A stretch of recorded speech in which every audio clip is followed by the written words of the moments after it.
Hello, and welcome to the Empowerography Podcast.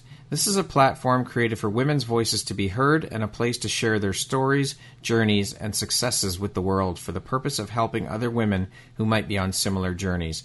We are empowering women one episode at a time. I'm your host, Brad Walsh, so kick back, grab one of your favorite beverages, and enjoy the stories.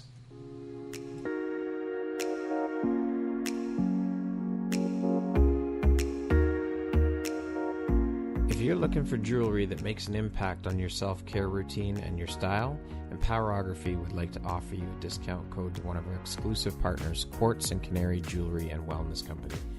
Use code EMPOWER15 to receive 15% off upon checkout at www.quartzandcanary.com. Quartz and Canary is truly the place where spirituality meets style. Hello there, Brad Walsh here, your host of the Empowerography Podcast. Today, my guest is KaKi Lee. She is the owner and founder of the Abundant Goddess Academy and also the host of the Awakened Feminine Podcast. How are you doing this morning, KaKi? I'm doing great. Thanks, Brad. Well, morning here for me, evening for you. You're on the other side of the world. Exactly 12 hours apart. I just want to say thank you so very much for taking the time to be here with me today and share a bit about your story and your journey with myself and the Empowerography community. It's such an honor and a pleasure to have you here, and I appreciate you. Thank you so much. I'm very, very excited, and I definitely appreciate and I'm very grateful to be here with you. So let's jump right in. As mentioned, you are the owner and founder of the Abundant Goddess Academy. You're also the host of the Awakened Feminine Podcast. How long ago did you start or found the Abundant Goddess Academy? So the Abundant Goddess Academy has had a few iterations. Okay. But the most recent one would be about, let me think. I'm trying to count the months. A good 9 months ago, but everything started over 2 years ago. Can you share with us a little bit about what the Abundant Goddess Academy is all about? Yeah, sure. So I teach women how to make money without starting their own business and without working for someone else. So I do that by teaching them how to share trade on the stock market in the US and using only less than 1 hour per week. So That is why it's the Abundant Goddess Academy. And I bring in also the mindset and energetics tools that are required to be even more successful in trading, because just relying on the strategy, I think is only like 30% really. Well, that's a very appropriate name. It's very fitting for sure for the Academy and for what you're doing and what you're teaching these women. Now, I know there's a bit of a story that goes along with your why, the inspiration behind starting the Abundant Goddess Academy. Can you share a little bit about that and what led you to start this business? Yeah, sure. So I need to jump back to nearly 3 years ago, or actually maybe even nearly 5 years ago, or more than that. So I had my first daughter in 2015. So I was running the Children's Hospital Pharmacy in Perth, and went on my maternity leave, had postnatal depression, which was later diagnosed. And when I went back to work, I really realized that I didn't really want to work for someone anymore. Yeah. I don't know, something changed. And so that kind of started my journey to look for something, but I had no idea what I was looking for. I just knew I wanted to do my own thing. So then fast forward about 4 years later, 2019, I had my second daughter. So just nearly 3 years ago. And it was really funny because I was looking all this time. I couldn't really find anything. I did a few things here and there, but didn't really feel right for me. And when I went on maternity leave the second time round, I had this feeling that I won't be going back to work. I had no idea whatsoever what I'll be doing because I hadn't found a thing yet. But about 9 months prior to my maternity leave, I bought this course, and it was to teach me this strategy, which I now teach, but with my little additions to. Yeah. And I went, you know what? I'm just going to do this. So first day of my maternity leave, I'm like, all right, KaKi, let's just sit down and do this course. So for the whole month before I gave birth, I was, doing the course and learning everything.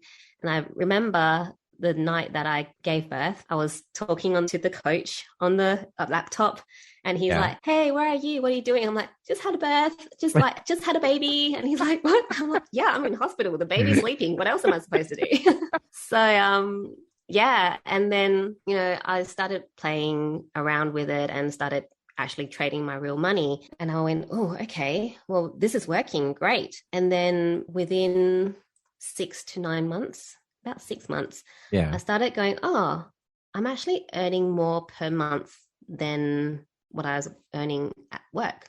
Wow, in 6 months? In 6 months. So per month. Crow. Yeah. And then I went, oh, okay, cool. That's great. And then in about 9 months, I went, oh, I've replaced my 6-figure income. And I went, oh, right, this is amazing. And I went, all right, if I can do this for another, however many months, then I'm just going to tell work that I'm not going to go back.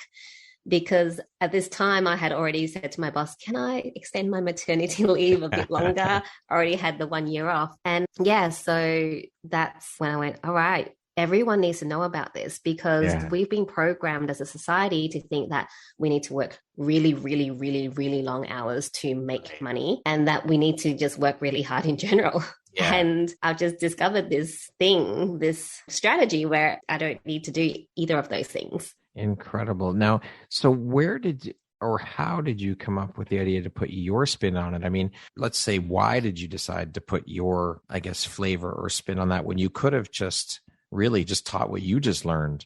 And what is your spin that you added to this to help? Yeah. So KaKi likes to do her own things and experiment. So if you tell me not to do something, I'll probably go and do it. So I remember my coach, saying in his videos not to do this. And then I remember messaging him oh, why can't I do this? And he just gave me a little explanation. I'm like, so what if I did it? So I just went and did it. Obviously didn't tell him that I went to experiment, and went, all right, I can understand. So learning that particular strategy that I was taught in the course, and then I was then playing around with different things as well, which helped me to understand how everything worked more and streamline the process more as well. And also along that journey of, making money and also losing money. So let's be real here. You know, you're not always going to win on the stock market, but you just need to make sure you know what to do and all those kind of things. And I realized that I went, every time I lost money, there was something that was happening in my life where I was not feeling good. So I was like going, oh, okay, that was when I was freaking out about something that's happened in my life. That was when I actually put in my resignation to quit my job. And I was like, oh my gosh, I really don't have a backup plan. Yeah. And those things that were kind of in the back of my mind, but actually affected me energetically, affected my trading results. So I went, oh, okay, this is a bit like, oh, is this real? Yeah. Or is this just me making things up? I mean, along with the energetics and the mindset, you really need to be able to not be emotional when you're trading, because if you stay in a trade and it's not going well, it's probably going to keep not going well. Yeah, you're going to spiral. Yeah. So you need to know, just be emotionally unattached. So that's the mindset piece of it. So then I went back and looked at, all the times I lost money. I'm like, okay, right, there is something to it. And lo and behold, I found this book, and it was by a guru. Well, not, I shouldn't say guru, but by this man who's passed away now. I can't remember his name now. But anyway, his book. So he teaches the big hedge fund investors how to better their trading. Okay. The ones that, use strategy only and look at graphs and all that. He brings in intuition. He brings in the mindset.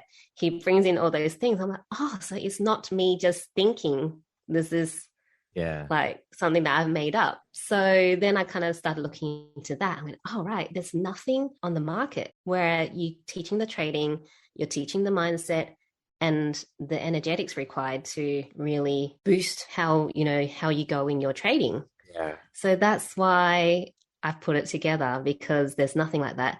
And also trading is very masculine. Nothing, I'm not criticizing men or, masculine at all, but it is when you think about stock trading. I mean, I'm going to show my age, but when I think about it, I think of, those rooms in the olden days where they're on the floor, stock market floor, and they're shouting across each other, and there's this screen. Yeah. So very Wolf of Wall Street type. That's my thinking of stock share trading. So it's very aggressive. It's very loud. It's very in your face. Yeah, in your face, intense. I just felt like, I think we need to bring in some feminine into here, because the successful traders actually use their feminine energy. Right. Like the male successful traders use their intuition, use their energetics, but they don't, say that out loud. Yes, of course. I love it. I think that's brilliant.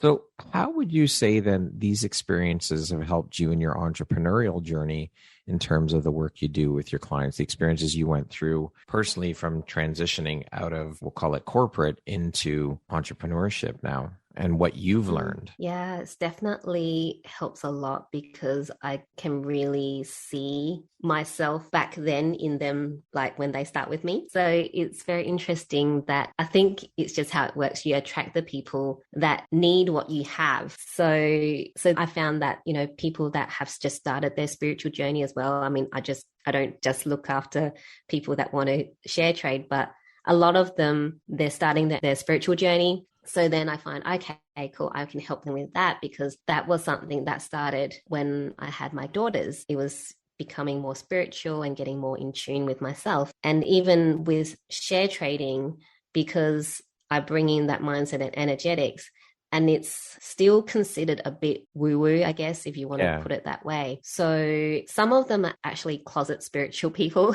So I help draw that, draw them out of the closet. So it definitely, I find everything that's happened for me in my journey helps me to help my clients on what's happening for them in their journey. So how was that transition for you from corporate life into entrepreneurship? I think because I was on maternity leave when I resigned, it wasn't as big an impact in terms of feeling weird about not going to work. But in terms of the mindset, it was major, because I'm so used to working for someone else, and you have a more of a structured day when you work for someone else. You have these things that what you're going to be doing in the morning, what you're going to be doing in the afternoon. Although I was a manager, so things were a bit more sporadic, and I was able to control my time quite a bit more when I was working. But going into entrepreneurship is like, I need to just think about me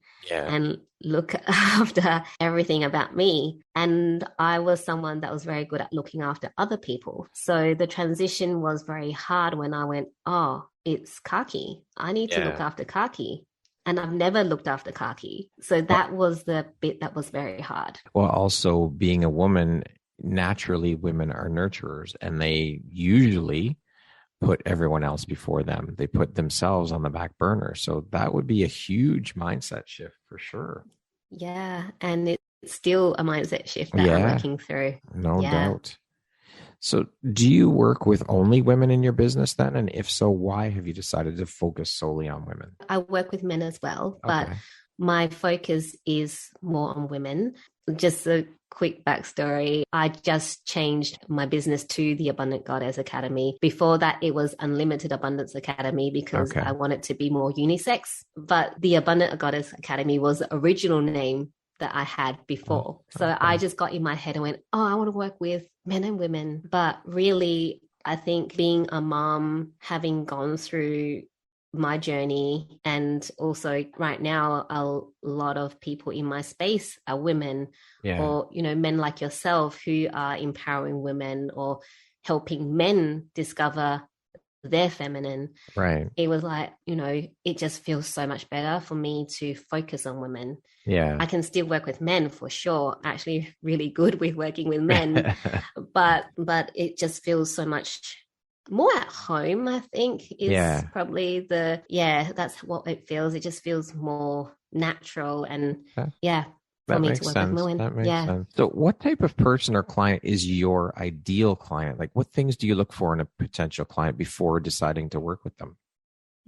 So my potential clients, my clients are women that know they are meant for more. So that is in the back of their heads, but they just don't know that they can, and they are needing to be willing to make that change and transition. And they are able to look outside the box, and they're able to open their eyes to different opportunities. And they are humble, they're willing to be coachable and learn, and also be able to tell me if they're not happy about something as well. And also for me, it's very important that I have a really good heart connection with them. Right. So I kind of know when I speak to them for the first time whether I can work with them or not, mostly. Okay. So that's usually the people. Have you had to turn away people because there just wasn't that heart connection there? Yeah, I've had to. Okay. Yeah.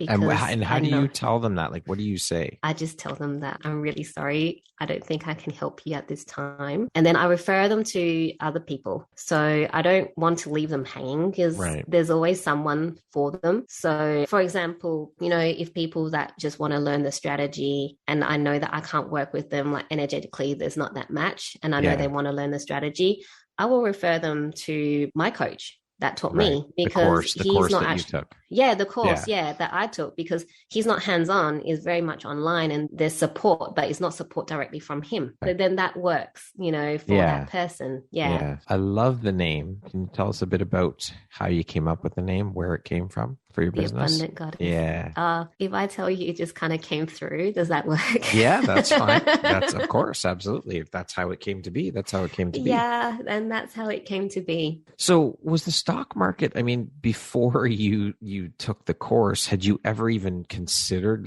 playing? Had you ever tossed around and played with the idea of playing the stock market? Or was this just, you found this course and you just dove in? You'd never even done anything with the stock market at all previously? No. So I have played around in the stock market before. My dad is very entrepreneurial, and he's always taught me that, if I want to get, financially free, that I need to either start my own business or invest in the stock market or property and all those things. Okay. So I started on the stock market probably when I was about 18. He taught me how to trade, but my dad was a self-taught, and he probably was more a gambler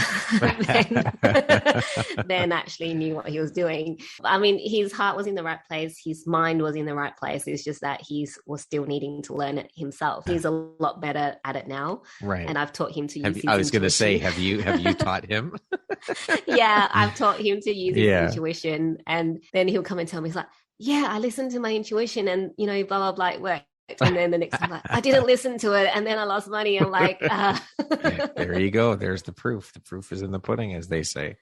Yeah. So most of your clients that come to you, have they had any experience on the stock market at all, or are they mostly fresh, green to the stock market? Zero experience. Okay. Zero. Yeah. What is it that lights you up or inspires you the most about the work that you do? Oh, it's being able to show women or men that work with me that there are other ways to create that financial freedom, time freedom that they're after. Because I think if you look online, there's so much about, hey, start your own business, write your blog, all those things. But this requires zero human interaction. If you don't want to interact with a human, you don't need to, apart from me who's teaching you. Yeah. But, and a lot of times that's what people want. They just want to be left alone. They just want to find something that works, and they don't need to do all the different things. So that's what lights me up, and seeing them see and have those light bulb moments going, I just clicked those buttons and I made $300. Yeah. I clicked, it's like, what? I would have had to work a whole day to make $300. Yeah. And I did that with a click of a button. Yes. And it just absolutely blows their mind. And I love seeing that. And then helping to reprogram their stories around money and working and all those things. It just really makes me really, really, really happy. Now, you say that you teach the strategy, mindset, and energy tools you use to replace your six-figure income. So how important a part did mindset play in helping you? And just how important is mindset to our daily routines and our successes, in your opinion? It is very, very, very important. Your mindset and also your energy is very important in your everyday, because your mind likes to wander. So if you don't give your mind a task, it's going to go, oh, hello, squirrel, shiny object. So it's really important to be able to focus your mind. And I know I'm someone that has shiny object syndrome, and squirrels are very interesting to me. So for me, it's really important to, when I'm aware of it, to bring myself back. Okay, what is the task on hand? And really get my mind to focus on the task being completed. And then somehow it will just magically happen. Will all fall into place. Mm. So in keeping with that theme of strategy and mindset, what does your morning routine look like? What do you do to keep yourself on task? I used to have a checklist of things I do for my morning routine. And then I realized that that was not actually very attainable and helpful for me. It actually stressed me out in the morning because I was like, I'm not getting all my morning routine done because I had journaling, I had meditation, I had breath work, I had affirmations, I had all of the reading, things. all the things. And it was just ridiculous. And I also have 2 young children. I've got a 6-year-old and a 2-year-old. So it was like, okay, I'll get really upset if I can't finish the whole routine before they wake up. So that means I had to wake up early, which meant I was lacking in sleep. But it was just not sustainable for me. So for me now, what I find is I wake up, I just give myself a little pep talk and just tell myself, you're beautiful, you are whatever it is I feel like that day, telling myself and telling myself, you know, who I want to be, what I want to achieve for the day. And if I have time, I'll do some breath work. If I have time, then I'll do some energy clearing, or if I feel like it. So it's really much more intuitive, my morning routines now, rather than having this to-do list that was actually keeping me stuck more than actually helping me. Yeah, because if you weren't checking off all the things, it's like, oh shit, I didn't get everything on my list checked off today. And then you start feeling like shit about yourself and, you know, frustrated with yourself and all the rest. So that makes sense. Yeah. So KaKi, I want to speak a little bit about your podcast now. As mentioned, you're also a podcast host. Can you tell us a bit about the podcast? Yes, sure. So my podcast is called The Awakened Feminine. And on the podcast, I share stories of women. It could be the expertise, it could be their journey. It's basically whatever they want. But I wanted to give women a platform to share them and celebrate them. So that is really what my podcast is about, is sharing their love and their wisdom with, you know, my audience and their audience. Now, is it always interview style or do you do solo episodes as well? It's mostly interview style. I did do solo episodes for a little while, but it just didn't feel right. So now they're just all interviews. I know what you mean. It just feels odd doing solo episodes. I think I've only done one, and that was just basically to give a brief overview of my story, but it just feels odd talking to myself. Yeah, I think it depends on like what your podcast is about. But for my podcast, in that, you know, in its current state, it just doesn't feel right. Yeah, understood. So what inspired you to start a podcast? If I told you, it just came to me. So I'm noticing a theme here, KaKi. Yeah, it does. So I'll give you, it's a funny story. I think it's funny. So this was probably about 6 months into my entrepreneur journey. So about a year and a half ago, just over a year and a half ago, I was like, oh my goodness, I need help to set up my coaching business. And, you know, so I was like in this desperation mode, and I was working with a coach, and I was doing another program on how to set up coaching. Okay. Nothing to do with podcasts. Podcast was on my like nice to do list. And at that time, every single morning I was listening to this particular meditation to help connect with like your spirit guides. And one morning I just heard loud and clear, start a podcast. And I remember thinking in my head, or, you know, telling my spirit guides, whatever you want to call it, I don't have time to scratch my butt. Like, I really don't have time to scratch my butt. Like, I've got 2 kids. I'm trying to start this coaching business. My husband was working away at that time. I was solo parenting. So come on, like, really, this is not in the cards. not in the cards right now. But I heard it loud and clear. So I kind of went, okay, right. If I start my podcast, you know, what is it? And it was like instant. I had the name, I had what my podcast was about. It wasn't even like I had to think about the name, and I had to think about, you know, and I had the people that I was going to interview. Yeah. It just came. It was like that. It was that easy. So I started my podcast within a month of getting that message. Well, the universe obviously didn't care if you didn't have time to scratch your ass or not. No. So what happened was I ended up putting aside the coaching program course that I was doing, and the coach that I was working specifically with. I said to her, look, she's very spiritual, and so she understood. I went, look, I got this message this morning, and she's like, okay, let's move our direction. And so she was the one that actually helped me set up, my podcast and teach me what to do. And I love her to bits. She was my first guest on my podcast. Lovely. That's beautiful. Well, there's quite a theme here, KaKi, for you. The downloads come in. Yeah, that's it. So I want to speak, keeping more in the theme of women and you working with women and women in entrepreneurship. I come from a corporate background, and there's still that mindset then when I left in 2017 of the old boys club mentality when it comes to equal pay for women and women in C-suite level positions in these corporations. Now, I don't know whether you experienced that in the world you worked in, but I think it's ridiculous that we are still dealing with and still see this 1930s, 1940s mentality. There's no space or place for it, in my opinion, in the world today. It's got to go. So I'm curious. I mean, we are starting to see a shift, I think, where more women are stepping into their authentic power and using their voice and stepping out of that world because they're tired of being treated that way. What are your thoughts on the landscape of entrepreneurship and women-run businesses in what you've seen in your experience? Until I started my business, I didn't realize how many women there are in business,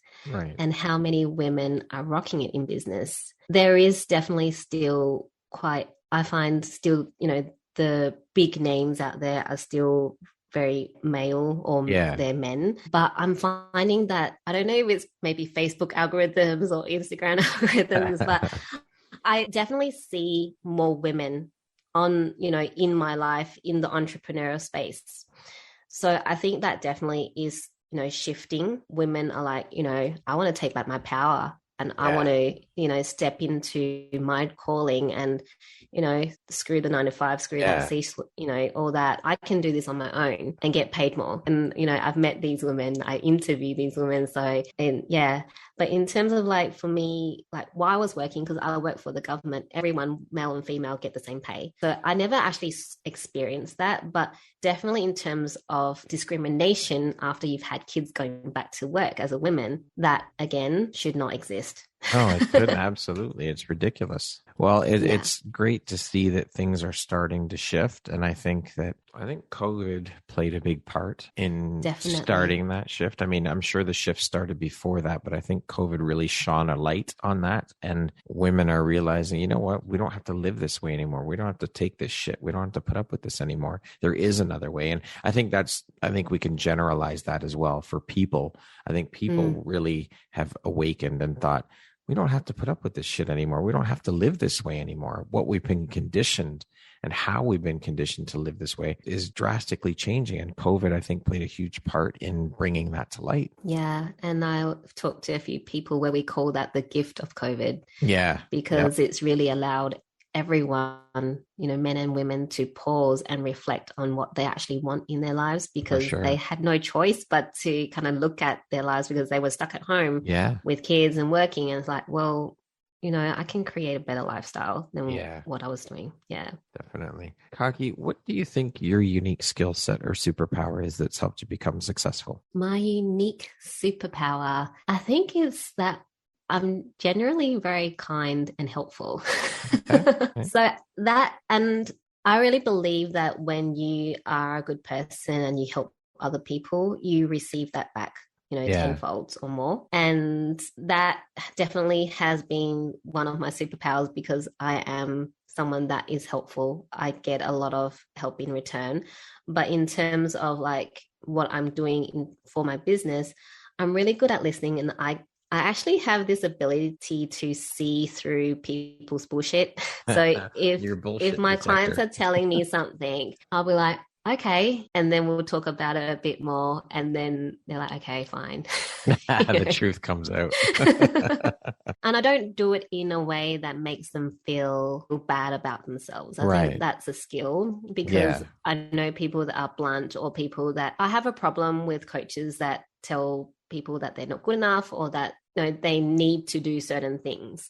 because, you know, usually when you need a coach, you're probably already feeling not good enough. And for your coach to tell you, I've had a coach like that. So that's just coming from my personal experience. So I have a real problem with that. So for me, when I started coaching, for me, it was very important to make people feel loved. And I've always been very good at making people feel loved, from even, you know, back in my corporate, back in the hospital. Speaking of success, how do you define that word? What does that word mean to you? Success means doing what I want when I want. So I know a lot of people define success as money, but I realize that that isn't the case. And success, your definition can change over time depending on where you are in your journey. So right now for me, success is being able to spend time with my kids without having to worry about, you know, dropping them off before I go to work. You know, I have that time to take them to school. I have that time to pick them up from school.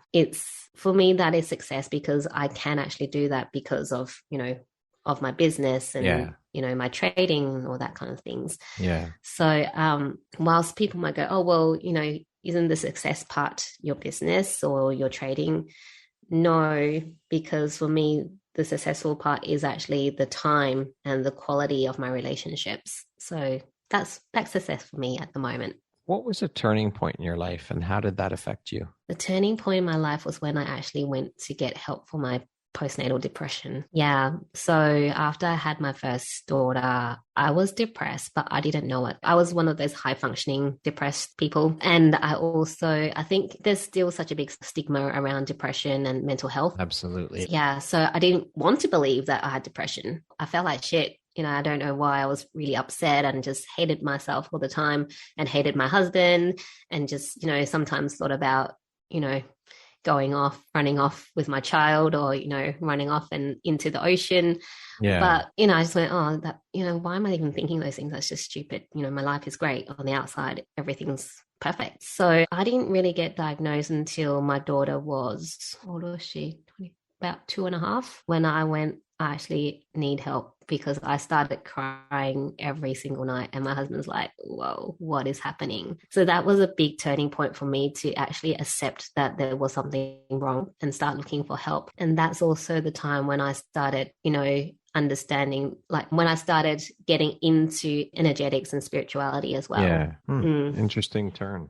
I mean, mental health is such a huge problem, and it's unfortunate because it still does get swept under the rug, and like it's a dirty secret, and people still don't want to talk about it.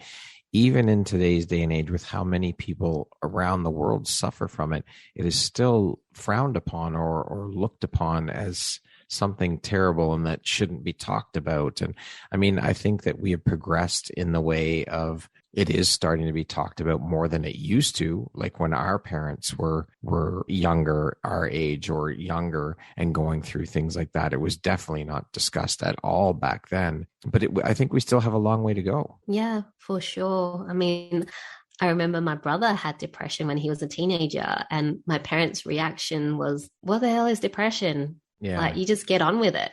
Yeah. And especially for like Asian people, is even like what do you mean? It's not even a disease. It's some made up thing, you know, for them. But now they understand it more. But yeah, it definitely needs to be out there much more. Yeah. And there's all these different iterations, because for me, no one knew. Like, you wouldn't be able to tell at all that I was depressed in any way. I was still functioning like a normal person. I was still, you know, my overachiever, self-workaholic, and everything else that I was doing. KaKi, what would you say is one of the most important things you've learned in your life? And what was your life like before you learned it? And what was your life like after you learned it? The most important thing is to look after me. That was the biggest lesson for me, because part of my depression was also because I wasn't looking after myself. Like I said before, I looked after everyone except me. KaKi was always last. So that was a major thing. I used to drop everything at the drop of a hat. If my friends needed me, I'll be there. I was in the labor ward with my girlfriend, you know, when she was giving birth. That's me, you know. So the thing that changed the most is how I view myself and how I look after myself. I would not be doing things that I don't want to do anymore. I set boundaries now, and it's made such a big difference for my life. My parents used to expect demand, I should say, that I drop everything for them. Right. But now, they actually ask me. It's actually amazing.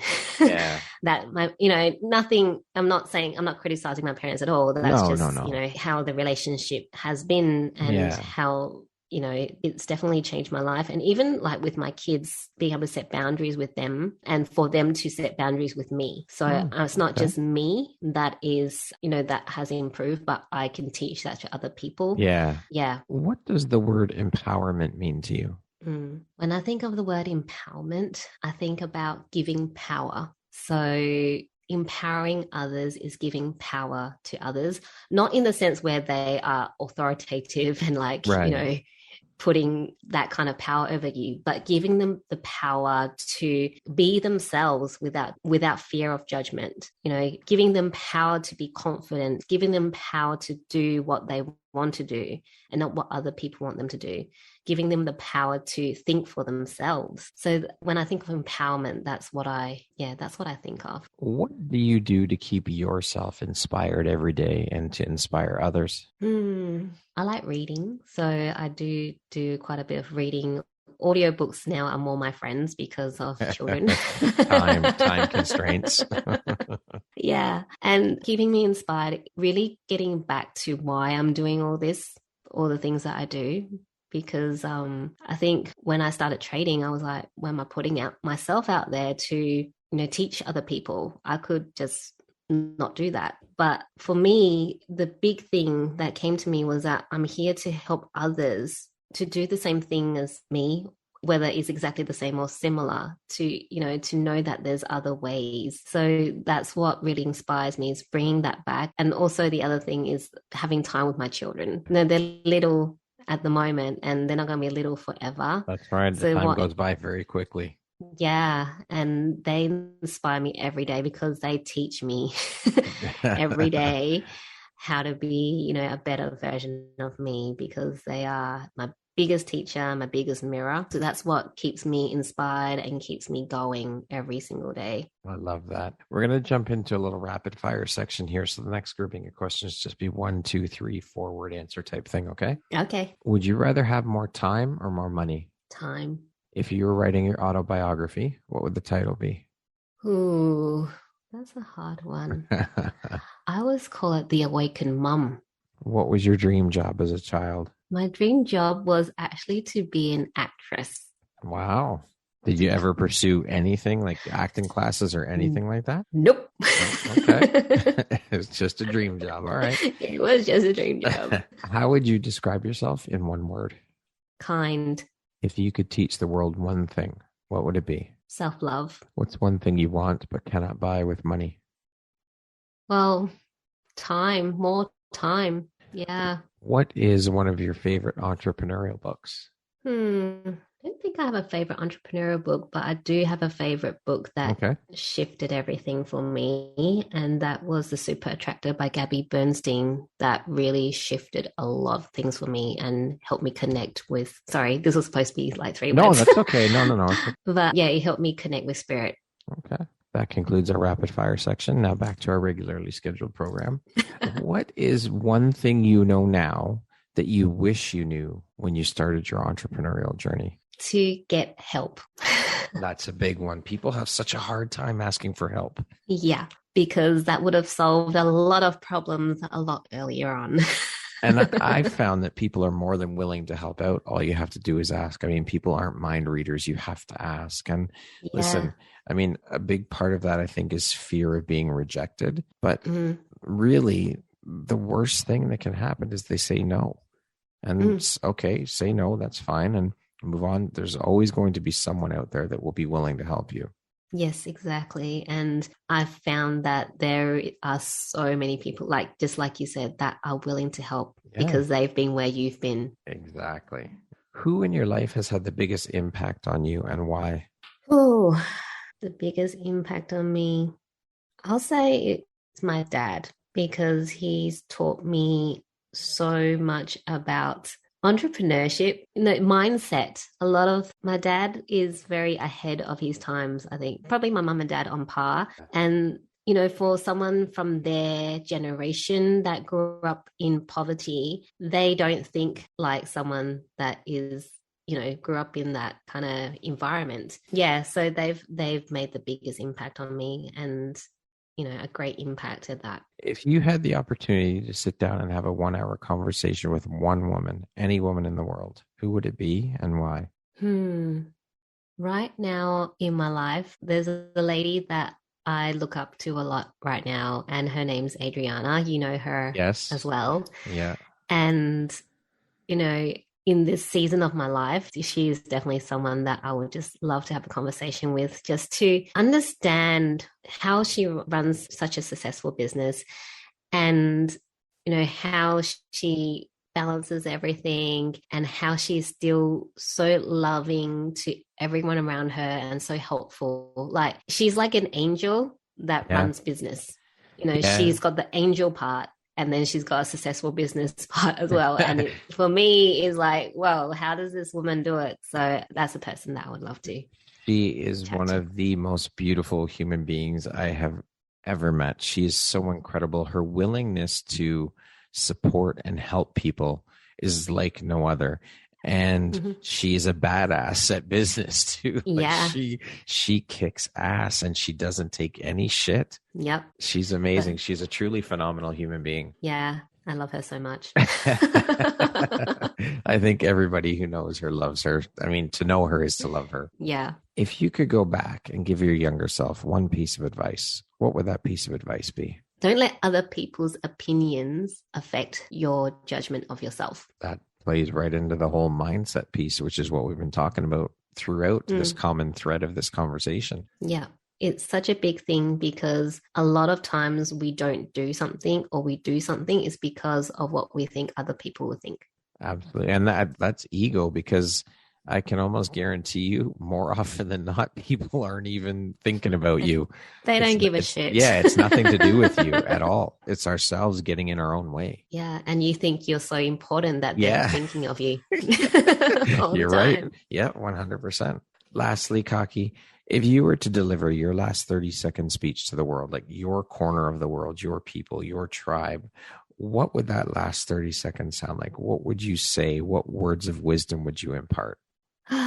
If I had to give my last speech, it would be to remember who you are. Don't ever think that you need to be fixed, because there is really nothing to be fixed. You are who you are because you are unique, and there's only one of you in the world.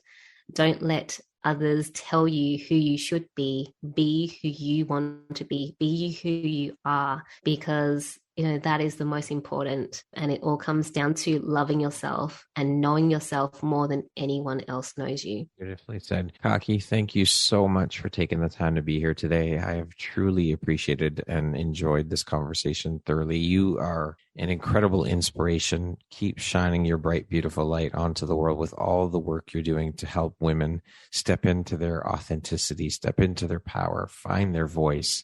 It's absolutely beautiful. I am so honored and happy and excited to have you as a member of the Empowerography community. Thank you so much for taking the time to be here today. I appreciate you. Thank you so much, Brad. I just love everything that you're doing to help empower women. You're just absolutely amazing. Thank you. Once again, my name is Brad Walsh. Today, my guest has been KaKi Lee. She is the owner and founder of the Abundant Goddess Academy, as well as the host of the Awakened Feminine podcast. Thanks so much, KaKi. I hope you have an amazing rest of the day. Thank you.